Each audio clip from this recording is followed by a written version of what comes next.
Bismillahirrahmanirrahim. Assalamualaikum warahmatullahi wabarakatuh.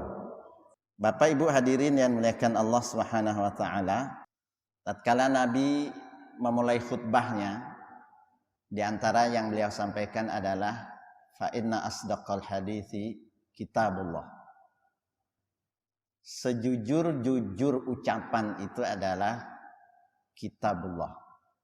Oleh karena itulah pertama kali surah Al-Baqarah menyampaikan kepada kita alif lam mim zalikal kitabu la raiba fihi hudan lil muttaqin. Kitab itu tidak ada sedikit pun keraguan di dalamnya. Dia adalah hudan, petunjuk bagi orang-orang yang bertakwa.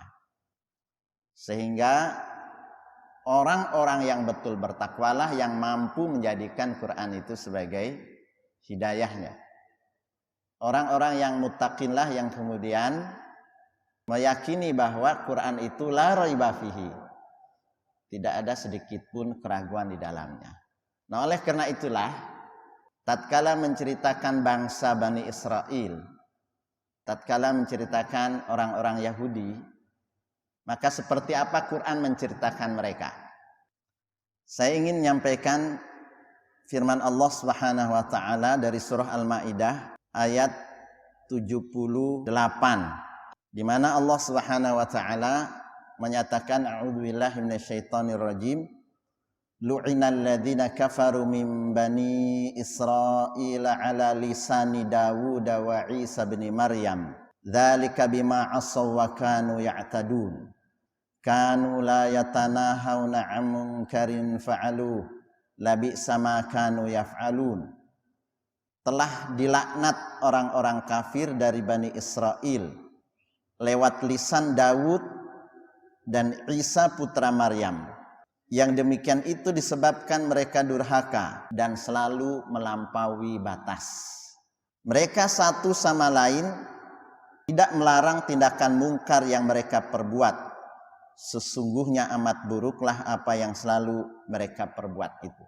Dalam tafsir disebutkan bahwa orang-orang yang kafir dari kalangan Bani Israel sejak waktu yang lama lewat wahyu yang diturunkan kepada Nabi Daud dan juga lewat lisan Isa putra Maryam adalah manusia-manusia yang terkutuk disebutkan. Jadi dunia pada saat sekarang ini mengutuk kekejian yang dilakukan oleh Zionis Israel yang ada di Palestina. Bahkan 2 hari yang lalu rumah sakit dibom. Sehingga yang meninggal sekitar 500-an orang itu. Yang saat sekarang ini dunia mengutuk. Seandainya dunia tidak mengutuknya, maka Tuhan pun sudah mengutuk mereka. Mereka ini bangsa yang sejak awal disebutkan lu'ina, terlaknat dan terkutuk. Nah, dalam tafsir dijelaskan begini. Mereka dilaknat di dalam kitab Taurat sendiri. Mereka terlaknat di dalam Injil. Mereka terlaknat di dalam Zabur, serta mereka juga terlaknat di dalam Quran. Itu semua tafsir mengatakan begitu. Ibnu Katsir, tafsir Tabari. Nah, apa yang menyebabkan mereka seperti itu? Tadi dijelaskan bahwa dzalika bima asaw. Mereka ini orang yang senantiasa membangkang maksiat. Wa kanu ya'tadun, melampaui batas memang. Oleh karena itulah Allah menjelaskan kebiasaan mereka pada masa itu. Seseorang tidak pernah melarang orang lain untuk berbuat dosa dan yang diharamkan. Maka Allah mencela mereka atas perbuatan itu agar seorang tidak mengerjakan seperti perbuatan mereka itu lagi. Nah, ini pelajaran bagi kita. Jadi tidak ada sama sekali amar ma'ruf nahi mungkar pada masyarakat ini. Bahkan kemungkaran itu justru disuburkan. Dan itu terjadi sejak lama disebutkan dalam tafsir. Nah, oleh karena itulah tatkala memberikan tafsir dalam surah Al-Fatihah, ihdinas siratal mustaqim, Ya Allah, berikanlah kami bimbingan ke jalan yang lurus. Siratal ladzina an'amta alaihim, jalan orang-orang yang telah diberikan nikmat kepada mereka. Ghairil maghdubi alaihim, jalan orang yang dibenci dan dimurkai itu kata Nabi adalah al-Yahud. Jadi disebutkan mereka adalah maghdub, dibenci. Apa bedanya dengan dhalin? Jalan orang-orang sesat. Nah, kalau jalan orang sesat itu adalah jalan orang yang terkadang tidak paham, tidak mengerti, lalu kemudian dikasih pengertian, mereka bisa balik lagi. Tapi kalau maghdub, mereka bukan berarti tidak tahu yang benar dengan yang salah. Mereka tahu sebetulnya yang salah itu seperti apa, tapi lalu kemudian mereka lanjut terus di dalam kesalahan itu. Itulah yang menyebabkan mereka maghdub. Karena itulah di dunia ini jarang orang Yahudi masuk Islam. Berbeda dengan orang-orang Nasrani. Hampir boleh dibilang amat sangat sedikit orang Yahudi yang kemudian beralih atau pindah agama menjadi Muslim. Tapi kalau Nasrani amat sangat banyak yang kemudian masuk Islam. Nah, kenapa? Ya karena tadi disebutkan perbedaan maghdub dengan dhalin itu adalah ada yang nggak paham, ada yang mengerti. Tatkala dia mendapatkan penjelasan, dia kemudian bisa paham, dia mengerti, lalu kemudian masuk Islam. Nah, oleh karena itulah orang yang disebutkan pertama terkait dengan masalah siapakah yang patut kita waspadai, Quran dan Sunnah senantiasa menyebutkan adalah orang Yahudi nomor 1. Tatkala menjelaskan kullu mauludin illa yuladu 'alal fitrah. Kata Nabi, semua anak itu dilahirkan dalam fitrahnya yang suci, yaitu kecenderungan kepada Islam. Lalu apa kata Nabi selanjutnya? Fa abawahu yuhawidanihi aw yunassiranihi aw yumajjisanihi. Kedua orang tuanya lah yang berpotensi untuk menjadikan anaknya Yahudi, Nasrani atau Majusi. Disebutkan pertama itu adalah Yahudi. Disebutkan pertama di dalam surah Al-Fatihah maghdub Yahudi dulu. Ya, dalam surah Al-Baqarah ayat 120, walan tarda ankal yahudu walan nasara. Tidak akan pernah ridho Yahudi. Yahudi itu senantiasa dalam Quran dan Sunnah diletakkan nomor 1 sebagai orang yang patut diwaspadai atau bahkan mereka yang menjadi musuh bagi umat Islam. Nah, dalam surah Al-Maidah juga ayat 82. La tajidanna asyaddan nasi adawatan lilladzina amanul yahuda walladzina asyraku. Sesungguhnya kamu dapati orang-orang yang paling keras permusuhannya terhadap orang-orang yang beriman ialah orang Yahudi. Sungguh kalian pasti dapatkan, itu kira-kira terjemahannya. Karena ada lamut taukid dan ada nunut taukid. La tajidanna.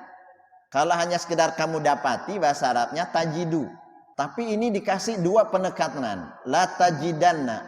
Sungguh benar kalian akan dapati asyad dan nas.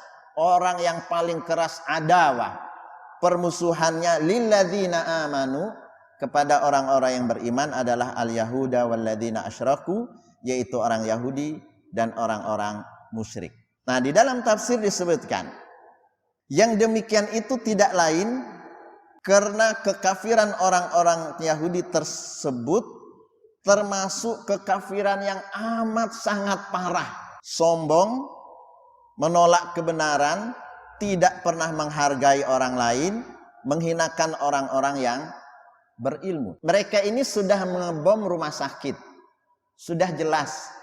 Mata dunia melihat itu. Apa katanya? Yang ngebom itu umat Islam sendiri katanya. Faksi jihad Islam.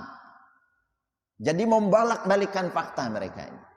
Nah, disebutkan karena mereka itu membunuh para nabi. Nabi Zakaria dibunuh, Nabi Yahya dibunuh. Sekian banyak nabi-nabi terbunuh itu dari kalangan Bani Israel. Karena itulah kurang lebih 15.000 orang. Para nabi itu ada di sekitar wilayah Palestina dan Syam. Nah, apakah yang dibunuh itu adalah nabi-nabi dari kalangan mereka? Karena itulah diantara tafsiran la tufsiduna fil ardi marratain. Kalian itu akan berbuat kerusakan 2 kali kata Quran dalam surah Al-Isra. Mereka itu merusak dua kali. Di antara tafsiran merusak satu itu membunuh Nabi Zakaria, dan yang kedua adalah membunuh Nabi Yahya. Walaupun ada tafsiran yang lain bahwa itu kerusakan yang satu sudah pernah mereka lakukan. Kerusakan yang kedua adalah yang kita lihat pada saat sekarang ini. Penjajahan terhadap bangsa Palestina, itulah kerusakan yang terjadi yang kedua kali. Kalau mereka sudah berbuat kerusakan dunia yang kedua kali, maka akan muncullah generasi baru yang akan menghabisi mereka. Itu juga disebutkan oleh Allah Subhanahu wa taala di dalam surah Al-Isra. Nah, lalu dilanjutkan di dalam tafsir, mereka juga berusaha berkali-kali ingin membunuh Rasulullah. Jadi jangankan kita ini umatnya Nabi. Nabi kita sendiri itu berulang kali ingin dibunuh. Oleh karena itulah mereka akhirnya diperangi, perang Bani Mustalik, Bani Nadir, Bani Qainuqa. Diperangi oleh Rasul sallallahu alaihi wasallam sampai akhirnya di zaman kekhalifahan Umar bin Khattab, kebijakannya apa? Akhrijul Yahuda min jaziratil Arab. Nah, oleh karena itu disebutkan mereka pernah berkali-kali ingin membunuh Rasul. Mereka mencoba meracuni Nabi. Mereka mencoba menyihir Nabi. Hal itu dilakukan oleh kaum Yahudi. Disambut juga yang seperti mereka dari kalangan orang-orang musyrik. Karena itulah mereka dilaknat oleh Allah Subhanahu wa taala sampai hari kiamat nanti. Nah, apakah mereka tidak tahu dan tidak membaca ini? Tahu mereka. Coba saja nanti dilihat dalam banyak ungkapan-ungkapan mereka sendiri bahwa kami tahu, kami akan terusir, kami akan kalah, kami akan dihancurkan oleh generasi muslim belakangan. Yang kami lakukan adalah menundanya. Nah, semoga ini menjadi perhatian bagi kita semuanya, dan ini harus meyakinkan kepada kita semuanya bahwa apa yang terjadi pada saat sekarang ini adalah bagian dari ungkapan-ungkapan Quran yang kemudian terbukti realitanya di lapangan, sehingga kemudian membuat kita yakin bahwa kitab Al-Quran adalah tidak sedikit pun ada keraguan di dalamnya. Kita harus beriman, kita harus meyakini. Itulah yang bisa kita lakukan pada saat sekarang, mensosialisasikan apa yang terjadi sesuai dengan kacamata Al-Quran. La tazalu ta'ifatun min ummati zahirina 'alal haq. La yadurruhum man khadalahum. Senantiasa ada satu kelompok dari umat ini muncul untuk membela kebenaran itu. Tidak membahayakan mereka orang yang berkomentar apapun tentang mereka. La yadurruhum. Orang yang menghina, merendahkan mereka, katakan la yadurruhum. Tidak ngefek sama mereka. Tatkala Nabi ditanya manhum, siapakah mereka? Disebutkan ahlus Syam. Mereka adalah penduduk Syam. Memang disebutkan seperti itu oleh nubuwah. Dan juga di akhir zaman Nabi juga bersabda, lan taqumas sa'ah. Kiamat itu tidak terjadi hatta yuqatilul muslimun al-yahud. Hingga orang-orang muslim memerangi orang-orang Yahudi. Fayaqtulahumul muslimun. Maka kemudian orang-orang muslim akan memerangi mereka. Hatta yakula syajar wal hajar. Hingga kemudian batu-batu dan pepohonan pun di akhir zaman itu akan berkata, ya muslim, ya Abdullah, hadha yahudiyun khalfi uqtulhu. Illa syajaral gharqat fa innahu min syajaril yahud. Pohon dan batu pun nanti akan berbicara, memanggil ya muslim, ya Abdullah. Nah, ingat, yang dipanggil itu ya muslim, ya Abdullah, bukan ya ahla Filistin. Bukan penduduk Gaza, bukan Hamas. Tapi yang disebutkan oleh Nabi, pohon dan batu itu adalah memanggil wahai muslim, wahai hamba Allah. Hadza yahudiyun khalfi.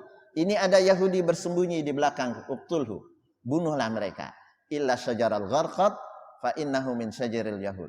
Kecuali pohon gharqat, karena pohon ini berpihak kepada orang Yahudi. Ini nubuah namanya. Ya, nubuah akhir zaman, bagaimana akan terjadi memang peperangan besar di kalangan umat Islam berhadapan dengan orang-orang Yahudi. Wallahu a'lam bishawab. Semoga bermanfaat. Kita akhiri dengan doa kafaratul majlis. Subhanakallahumma wa bihamdik Asyhadu an la ilaha illa anta astaghfiruka wa atubu ilaik. Wassalamualaikum warahmatullahi wabarakatuh.